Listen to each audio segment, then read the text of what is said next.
Betrayal has a way of creeping up on you when you least expect it. I never thought I'd be the man whose wife threw away years of marriage for a fleeting romance. I had always believed in loyalty, in love, in the sacred bond of marriage. But when I discovered the truth that my wife had chosen another man over didn't just walk away.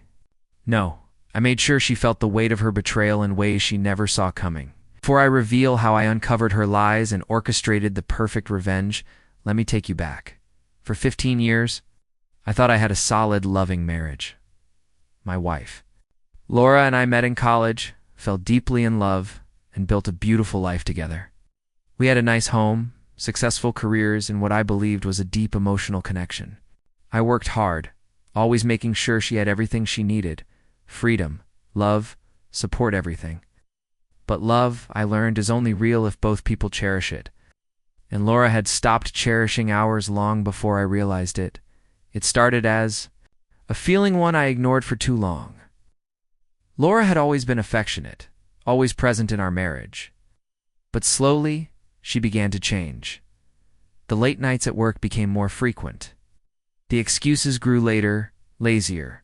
Her phone, once casually left on the table, was now glued to her hand, her screen always tilted away from my sight. She started dressing differently, more effort, more perfume, more time spent looking perfect. At first I convinced myself she was just trying to feel good about herself. But then something happened that shattered any lingering doubts.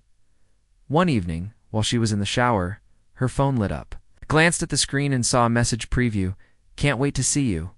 Again, last night was incredible. My heart stopped. My hands trembled as I unlocked her phone. She had never changed the password. And there it was. A long thread of messages, each one a dagger to my heart. Laura had been having an affair with a man named Ryan. I scrolled through the messages, my chest tightening with every word. "You make me feel alive. I wish I could be. With you all the time, he's so boring now. I don't think I love him anymore. That last one gutted me." 15 years of love, sacrifices, and devotion dismissed with a single text. I sat there in silence, gripping the phone. So tightly my knuckles turned white. I could have confronted her right then, but no.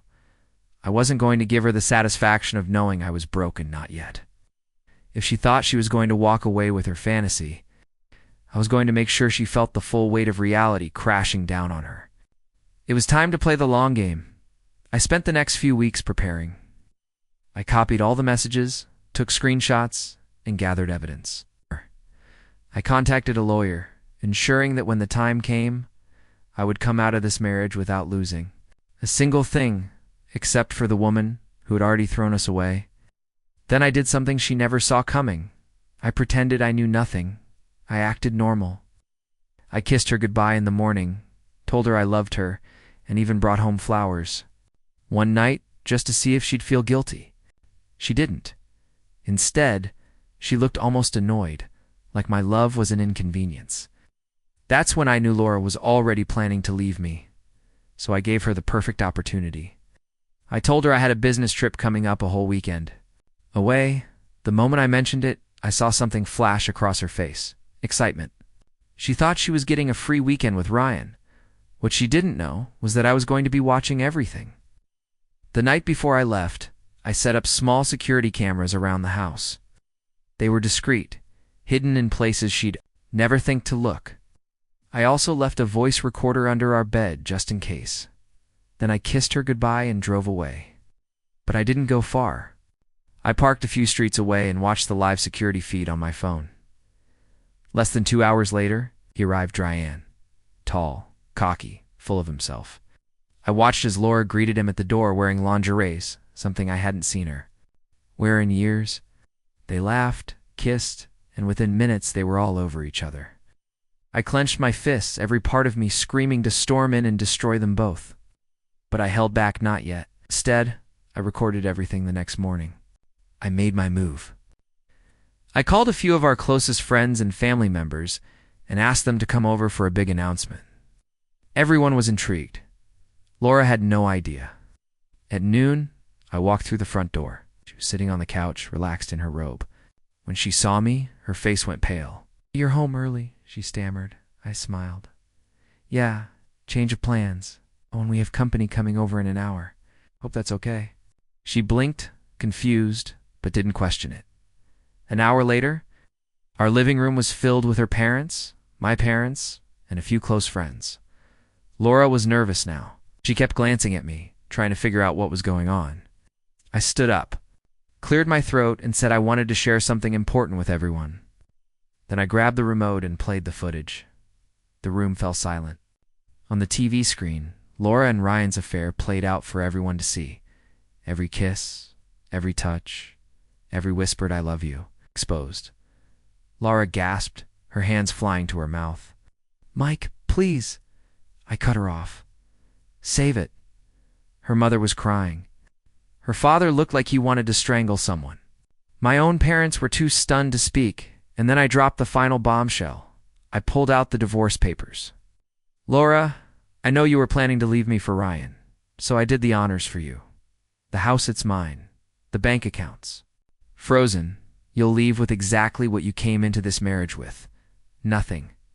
She broke down, sobbing, begging. "Please, I didn't mean for this to happen." I laughed. "You didn't mean to cheat for months? You didn't mean to tell him you don't love me anymore? Spare me, Laura." She turned to her parents. "Mom, Dad, please." But they just shook their heads. And just like that, she lost everything.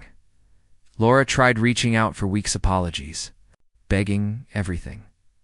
But I was done. Ryan.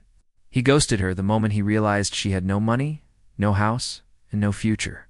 She ended up moving in with a friend, jobless, broke, and alone.